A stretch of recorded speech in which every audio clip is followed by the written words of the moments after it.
러시아를 겨냥한 것으로 포장.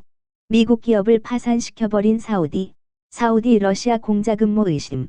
이달 국제유가가 전월 대비 평균 33.2% 하락하면서 지난 2016년 1월 이후 최저 수준으로 내려앉았습니다. 코로나19 확산으로 세계 석유 수요가 위축되고 주요 산유국 간 시장 점유율 확보 경쟁이 복합적으로 작용했다는 평가가 나오고 있습니다.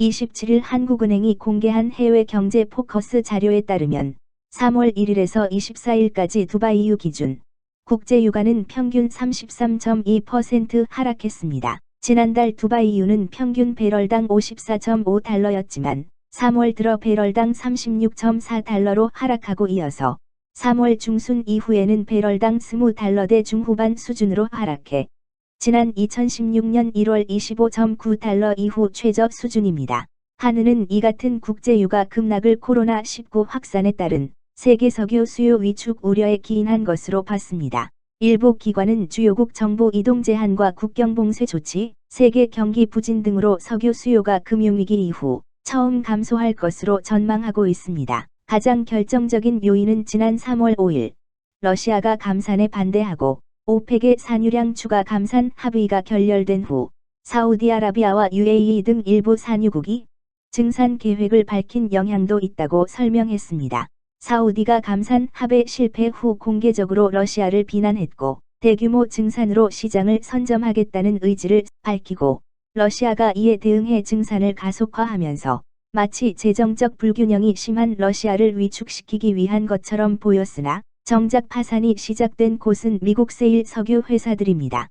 1일 로이터에 따르면 미국 세일 오일 생산기업 호분 페트롤리엄은 1일 미국 연방파산법 제11조 민사재생법 적용을 신청했다고 발표했습니다. 원유 시장의 급락에 따른 상장 기업의 파산은 처음입니다.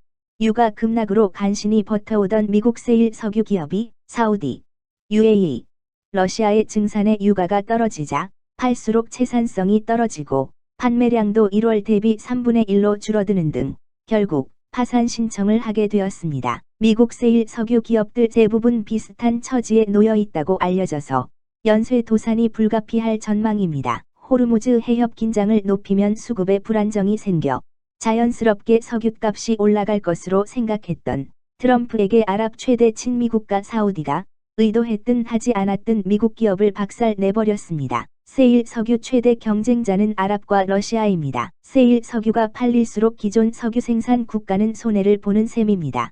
더구나 국가가 미국이니 견제도 쉽지 않았는데 미국의 전혀 적대적인 모습을 보이지 않고 사우디와 러시아가 신경전을 벌이며 증산을 했을 뿐인데 미국 기업들이 파산하고 있습니다. 아주 고급스럽게 비밀 합의를 하고 아랍과 러시아가 연합한 것일까요? 트럼프로선 러시아가 반대하고 아랍은 감산에 찬성하니 어떻게 손을 쓸 방법이 없습니다. 석유값이 지금 배럴당 20달러 중반입니다. 세일 석유는 배럴당 38달러가 마지노선이라 합니다. 기업이 망해도 원유가 증발하는 건 아니니 원유값 오르면 또 채굴하면 되지만 문제는 누가 위험한 투자를 하겠냐는 것입니다. 투자했는데 원유값도 내려가면 손실이 너무 눈에 보이니까요. 한국에서 일본 대체 제품을 개발하면 일본은 즉시 가격을 인하하여 그 제품이 아예 시장에 나오지 못하게 하는 전략을 썼습니다. 그 전략을 아랍과 러시아가 쓰는 것일까요? 작년에 사우디에 미군이 많이 증원되었고 그 경비를 많이 요구했다고 알려져 있습니다. 트럼프 표현대로면 달라는 대로 준다고 했다고 하죠. 어쩌면 그 경비 조금 더 받으려 욕심내다가 사우디에 아주 강하게 보이지 않는 보복을 당한 것인지도 모르겠습니다. 국제 외교를 보면 정말 냉정하다는 것을 많이 느낌입니다. 이익 앞에 우선되는 것이 아무것도 없어 보입니다. 아마도 조만간 미국이 중재에 나설 거라 생각되고 러시아는 미국이 제시하는 반대급부를 얻으려 할 것입니다. 경제 제재 완화를 끌어내고 싶을 것입니다. 그나저나 2008년 외환위기 때는 중국의 수출량이 큰 폭으로 늘어 위기를 넘겼는데 지금 중국은 좀 시간이 걸릴 것으로 보입니다. 일본에서 중국이 경제산업 활성화에 소극적이라고 볼멘 소리 하는 걸 보면 어쩌면 내수로 버티면서 세계 경제의 중국 중요성을 더 각인시키려고 할 수도 있겠다는 생각을 합니다. 한편 런던 금속거래소가 산출하는 LMEX 비철금속 지수도 전월 대비 6.1% 하락했다. 이 지수가 하락을 지속하면 세계 산업이 불황으로 접어든다 보시면 됩니다. 특히 세계 경기의 잣대로 불리는 구리 가격은 전월 대비 7% 하락했습니다. 구리 가격은 경기가 활황일 때 오르고 불황일 때 하락하는 경향이 있습니다. 올해 한국 경제 0% 성장이면 기적이겠죠. 맨바닥에서 저력을 다진 한국은 기적을 만들 것이라 믿어보고 응원해봅니다. 오늘 영상은 여기까지입니다.